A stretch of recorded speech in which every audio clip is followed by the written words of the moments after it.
हरे कृष्णा।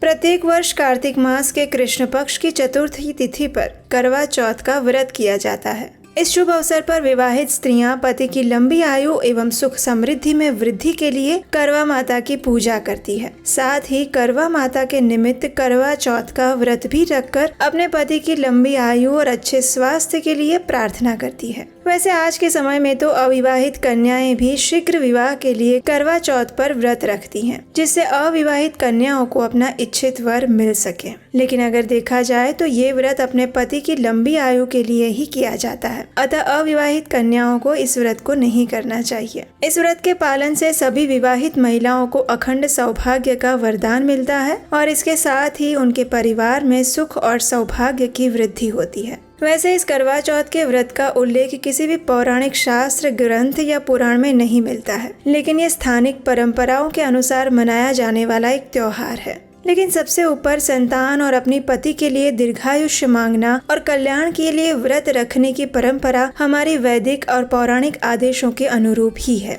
इसलिए इस प्रकार से अगर देखा जाए तो सिद्धांत के हिसाब से ये व्रत पति के सौभाग्य के लिए रखा जाता है, इसलिए प्रमाणभूत कहा गया है। इस वर्ष करवा चौथ का व्रत 20 अक्टूबर 2024 रविवार के दिन रखा जाएगा। करवा चौथ का व्रत कार्तिक मास के शुक्ल पक्ष की चतुर्थी तिथि को किया जाता है, इसलिए इस दिन चतुर्थी तिथि का आरंभ होगा 20 अक्टूबर 2024 प्रातः 6:46 पर और इसकी पूर्णाहुति होगी 21 अक्टूबर 2024 सोमवार के दिन प्रातः 4:16 पर। करवा चौथ का दिन और संकष्टी चतुर्थी एक ही दिन होते हैं और चतुर्थी भगवान गणेश जी को समर्पित है। विवाहित महिलाएं करवा चौथ के दिन भगवान शिव, माता पार्वती और भगवान गणेश की पूजा आराधना करती हैं। करवा चौथ का व्रत करके महिला चंद्रमा के दर्शन और अर्घ्य देने के बाद खोलती है। करवा या करक मिट्टी के पात्र को कहा जाता है। इससे चंद्रमा को जल या अर्घ्य प्रदान किया जाता है। करवा चौथ की पूजा में करवा अति आवश्यक है। इस व्रत को कठिन व्रतों में से भी एक माना गया है। इस व्रत में अन्न भी नहीं लिया जाता है और न ही जल।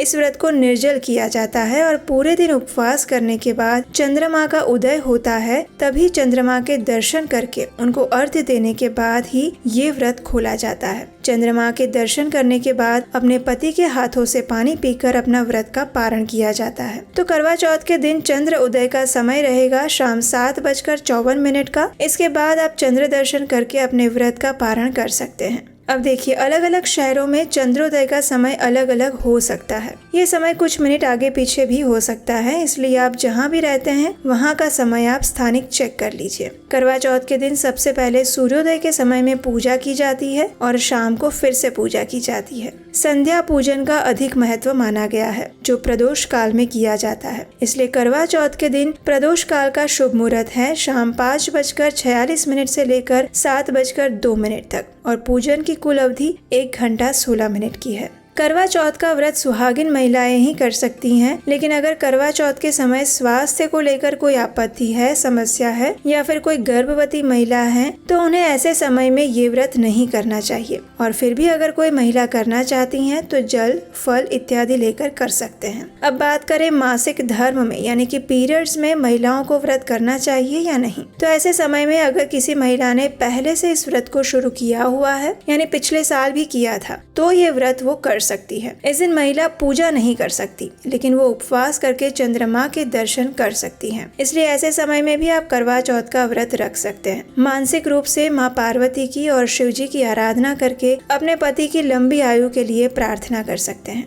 तो हमें आशा है कि हमारे द्वारा दी गई ये जानकारी आपको अच्छी लगी होगी और अगर आप चाहते हैं कि करवा चौथ की व्रत विधि और कथा भी सुनना चाहते हैं तो आप हमें कमेंट बॉक्स में लिखकर बताइए। हम प्रयास करेंगे उसे भी आपके लिए लेकर आने का और उसे सुनने के लिए आपके अपने इस चैनल को सब्सक्राइब कर लीजिए। हरे कृष्णा।